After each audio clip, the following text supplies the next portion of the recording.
In the previous episode, I sailed from St. Helena to Fernando de Noronha and enjoyed a few days there with my friends on Bounty.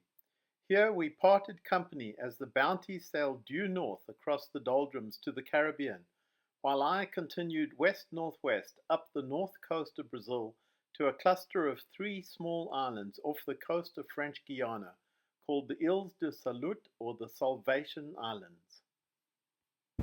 Now it's Thursday, the 3rd of April, and I'm leaving Fernando de Noronha. It's been a good visit. Had some rain, some sun, now it's cloudy. There's the harbour behind us and the anchorage and the mooring field. This cliff here with this big white building on it makes a roar all the time when the swells go through. It's called Lion's Roar. And here's the volcanic core sticking up prominently. And we are headed past the southwest point there that we hiked to, and across to the northeast corner of Brazil where we hope to pick up a good current to go up the northeast coast. It's Friday the 4th of April. We've left Fernando de Noronha and we have a gorgeous day, lovely and sunny, and I have what's probably my new favorite setup. Both the staysails up and then the jib out unpoled on the port side behind the small staysail. Somehow that stops it from banging too badly. So we'll see how this lasts. We're headed to a little place called Atol das Rocas. I don't think there's any way to anchor there, but we're going to go close by. Oh, that sail combination is working really nicely. Every now and again we get 7, even 8 knots, steadily doing 5 to 7. Anyway, that's about an hour now to this place called Atol das Rocas. And we'll see what it looks like. We're doing a sail-by of Atol das Rocas. I don't think there's any access, and there's a building and a tower and light and somebody trying to call me on the VHF. So I'm going to sail on by. This was my best view of this atoll, apparently the only one in the South Atlantic Ocean, but also apparently somewhere one is not supposed to visit. Well, it's Saturday, the 5th April, and we've just had a very large but not very strong squall. I slept through most of it. But you can see that we are still going where we want to go, west-northwest to 2 to 3 knots. But we are not moving through the water. So that's all current.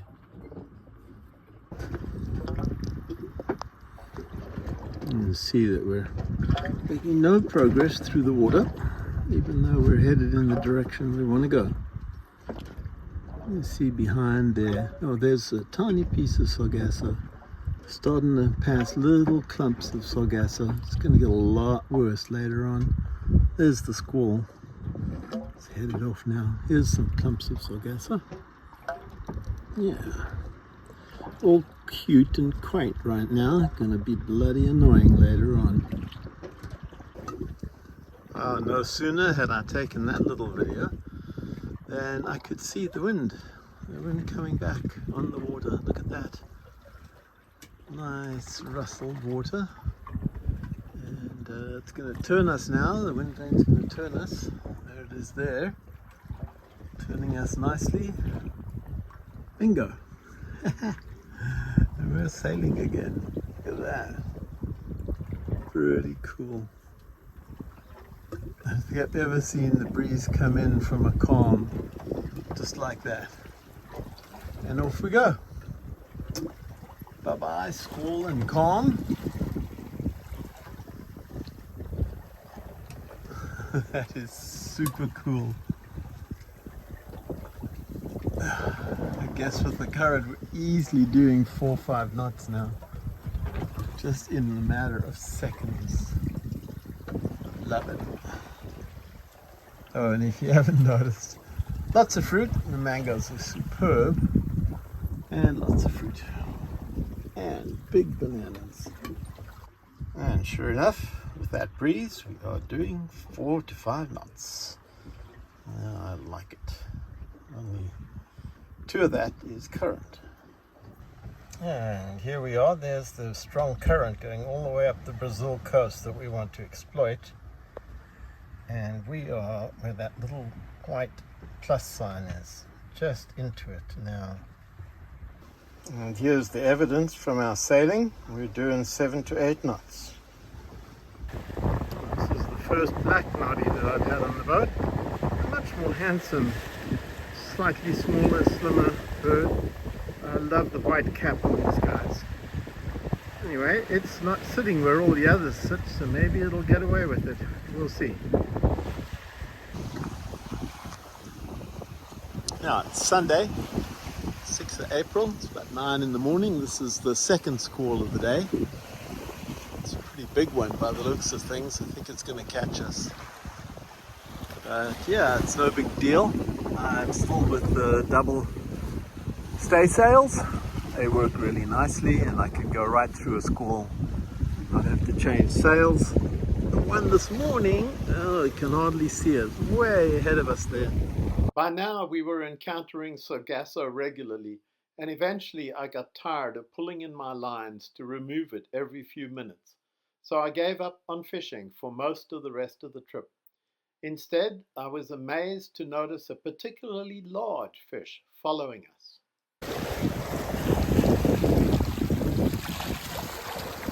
We have a very large fish following us.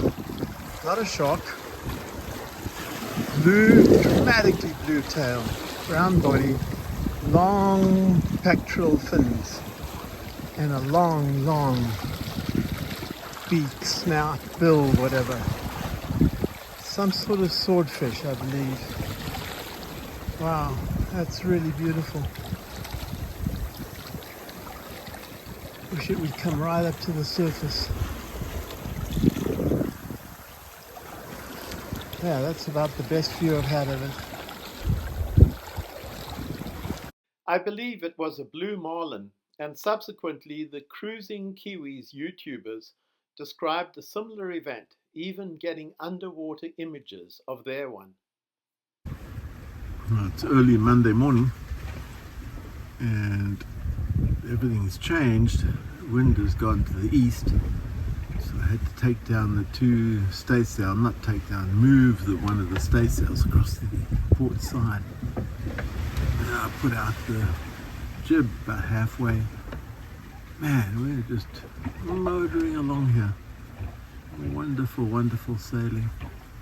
It's only 6 right now, but sometimes it gets up to 8. Oh, it's great fun. It's so different from the straight downwind running we've been doing for the longest time. Now it's Monday, April 7th, and I was down here this morning avoiding the sun, rearranging the cabin because I anticipate being on starboard for the foreseeable future. So here is the starboard berth that I've been my bunk for 3 years. All set up nice and fancy and clean.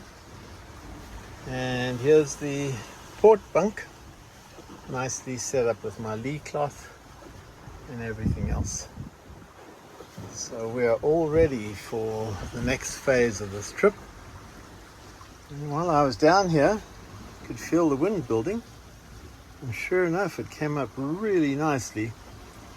So I put up the jib and now we're hauling the mail. Every now and again we see an 8, a 9, a 10.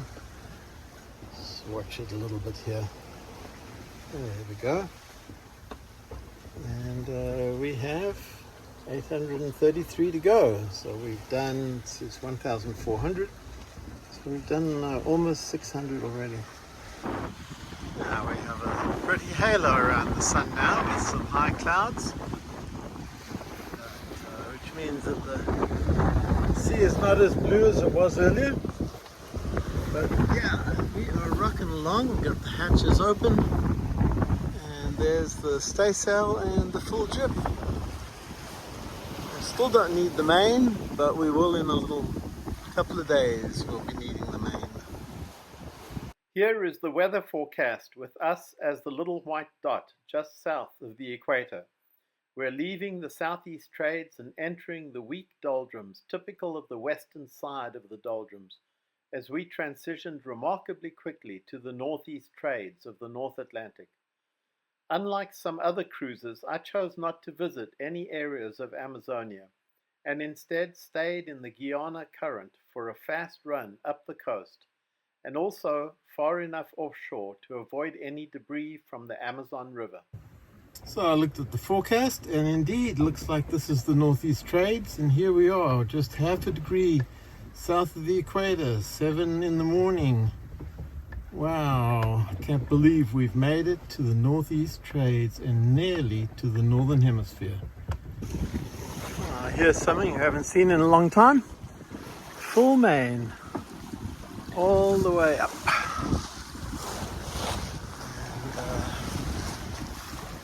And then down, and the jib and the staysail. This looks like, wow, he's scarred all over his back.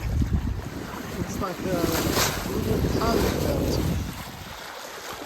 Just came up to join us. Come on, dude, come back. Oh, there's two.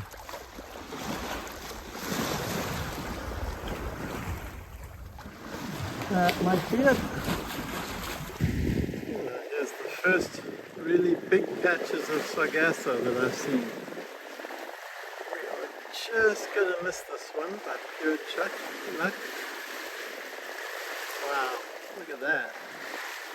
So I wonder if it can jam up a wind pilot rudder. Yikes. Okay. This could be interesting. Yeah. Lots of it. Oi. And suddenly we have dolphins. Lots and lots of dolphins. Wow, splashing all around us.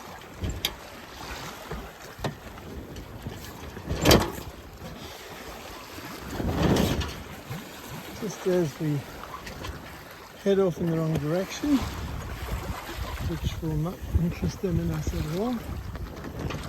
I don't know what happened to the sails. They just went way off. We're supposed to be going the other way. Well, once again, I missed crossing the equator. So frustrating. I was fighting with the wind pilot, which just would not steer properly. I don't know why. We're on a reach, so that's part of the explanation. So I had to go to the autopilot. And here we are, we're already in the northern hemisphere. And halfway through this 1,400 mile passage. Oh, it's Wednesday the 9th. And wow. Last night I thought I was done with the doldrums. Found the northeast trades, we're off to the races. Headed straight west-northwest. But then, oh my goodness, we got absolutely hammered by a squall. And yeah, I had to hand steer for a while. Eventually got the jib filled, main down to triple reef. And we continued through the night like that using the autopilot. And then this morning I woke to this, one squall after another, all around us. And got the jib down to about half, still the staysail, the main is down to quadruple reef. There's the one that we just survived. I hand steered for an hour through that one. That wasn't fun. So, yeah. I'm not sure what to do. I don't feel like motoring. There's so much sargasso. I'm sure it's going to get in the water intake. Oh well, we'll just sit this out, I think. Here's yet another squall. It's 9:30 in the morning. 12 hours of squalls now. And the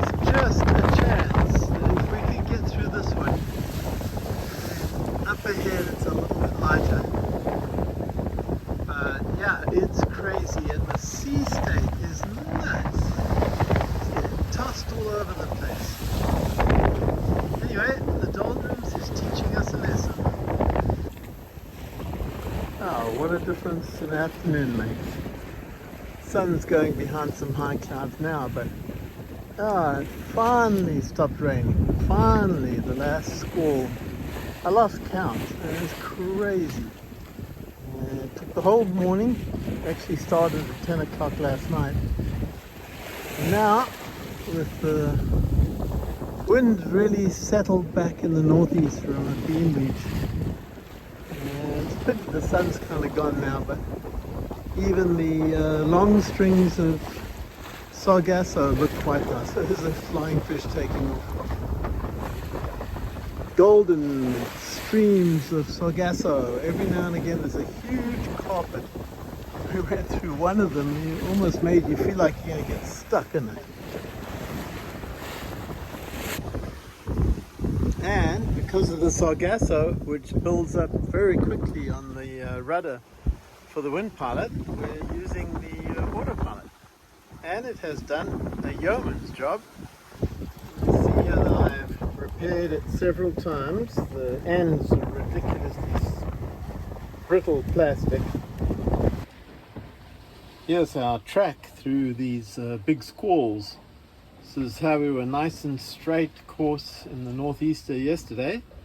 Here's the big squall this morning. I had to hand steer for an hour to get through that. We're headed northeast. And then slowly through various squalls until now we're back on track. And yeah, we're holding the mail here. 7, 6, 7 knots, occasionally 8.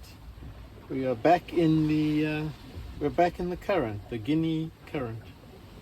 Here's a big patch of sargasso. We just missed it. Oh no, we're going to go through the corner of it. Look at it. It goes all the way down there. That string. Lots of big patches on it. Well, it's Friday afternoon, 11th of April, and it is just glorious trade wind sailing. Been like this for 2.5 days now, and I anticipate for the next 2 days getting in hopefully before dark on Sunday. See, we have a nice steady breeze. We're on a beam reach. It's about as comfortable as it can get. Surprisingly, the waves are not that big. Just cruising along, current assisted. We're doing 6 to 8 knots. Perfect. Hard at all. Very nice. Yeah, quite big actually. The whole bunch coming up now.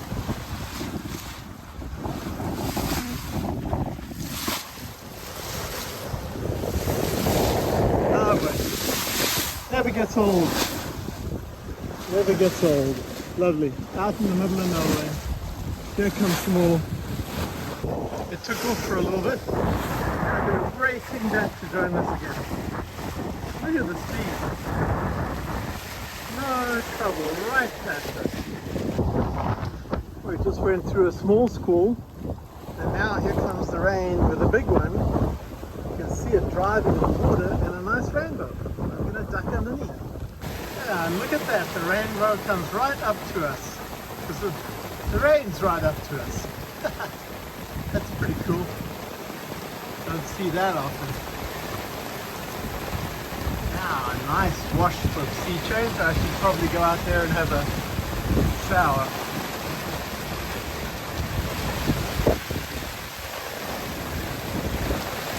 Getting boisterous, but I think we're okay.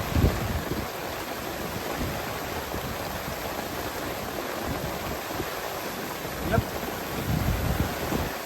Nice. On Saturday the 12th, we've been running into quite a few of these huge sargasso patches. One of them went right through the middle and it actually forced the wind pilot rudder up so the boat wouldn't steer. It's actually kind of okay because immediately she headed up a little bit, the sail started flogging a bit, and so I realized there was something wrong. Notice also the color of the water. Yes, it is a cloudy day, but there's blue sky now, and the water is quite murky, so this is the influence of the Amazon outflow. But I haven't seen any debris yet. God, that's a big patch, man. You're almost scared of getting stuck in there. No, it's Sunday the 13th of April, and we are approaching the Îles du Salut in French Guiana. It's a lovely morning. The color has kind of gone out of the sky now. I'm a little late, but I saw this angry monster coming out to clobber me with its left hand. I'm approaching the Îles du Salut. There's 3 notorious prison islands that the French maintained for the longest time. I see one sailboat anchored right in the gap between the one on the left, St. Joseph, and the one in the middle, Ile Royale. Those are the 2 that we can access, and the one on the right, I can't remember the name. So we're going to go around the edge here and try to anchor. The 3rd island is called Il Diablo, or Devil's Island, and in the next episode I visit these islands with their unusual history as French prisons.